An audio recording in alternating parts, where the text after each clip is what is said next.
I just rang up my mom saying, I love you, I'm not sure if I'm going to make it today or not. I might die and I just want to say that I love you. And she just told me not to panic, to start praying that everything is going to be fine.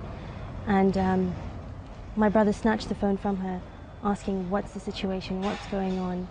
And I just explained that I've just heard gunshots, there are people everywhere, dead bodies around me. And I'm not too sure what the situation is, but everyone's just gathered up together and ducking.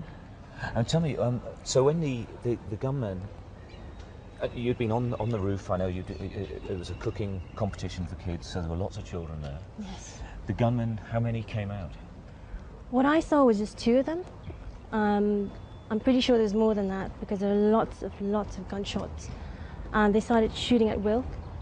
But at one point, a friend of mine got up with his family and started saying something in Arabic. So obviously from a different community, from a Muslim society. So I didn't understand what he was saying, what he was reciting. And he disappeared. So I wasn't sure what happened to him after that. And we just stayed down. There were girls with me, very, very young girls, and they were reciting whatever they could from their society. You know, if it's Shia, if it's Sunni, they're just reciting the Quran or something. Probably, yes, yeah. exactly. So they were just praying and praying out loud, and all of a sudden they threw a grenade towards us, and it blew up. I think I blanked out for a minute, but when I got up, I just saw smoke everywhere. A couple of friends of mine were injured on their legs and stuff, but no one died. But there was a point when there's a guy who's trying to escape from a little gate at the back. He was shot dead. He was a Chinese man. It was right in front of us. Loads and loads of people had injuries on their legs from gunshots. So you see feet hanging and just everyone bleeding. And you can't do anything. Because if you get up, they're going to shoot you. Yeah. You know? And there's a pregnant lady there who's probably at least 8 or 9 months, almost ready to give birth. And she was screaming because people had climbed on top of her. So everyone was trying to duck down and try to protect themselves. And throughout all of that, it was bangs and shooting constantly. So it was a proper battle. It was. There was a crossfire. You could hear there's like firing in a distance, and then sometimes it'd be much closer, then in a distance again. And that's when I was told that it's a crossfire at the moment between the police and the thugs. Right. And you know, the people around you must have been pandemonium, was it, when they first came in? Absolutely.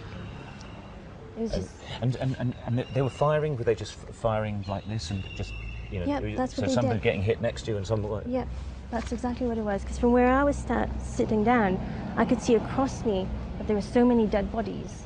Asians, Africans, and around me as well, people just bleeding, and you can't do anything about it. And I looked up to see if I could see any of my colleagues. And luckily I did see a few. Her child was injured, she had a bad leg injury, and her son missed half an inch of a bullet, which hit the kid right next to him. Right. How many people do you think died on the roof, would you think? Oh, at least 20. Really? At least 20 on the roof.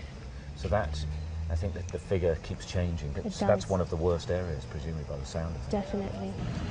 And how are you feeling now? How is everyone taking this? I mean, we're definitely devastated. I lost my colleague in this. She was 6 months pregnant.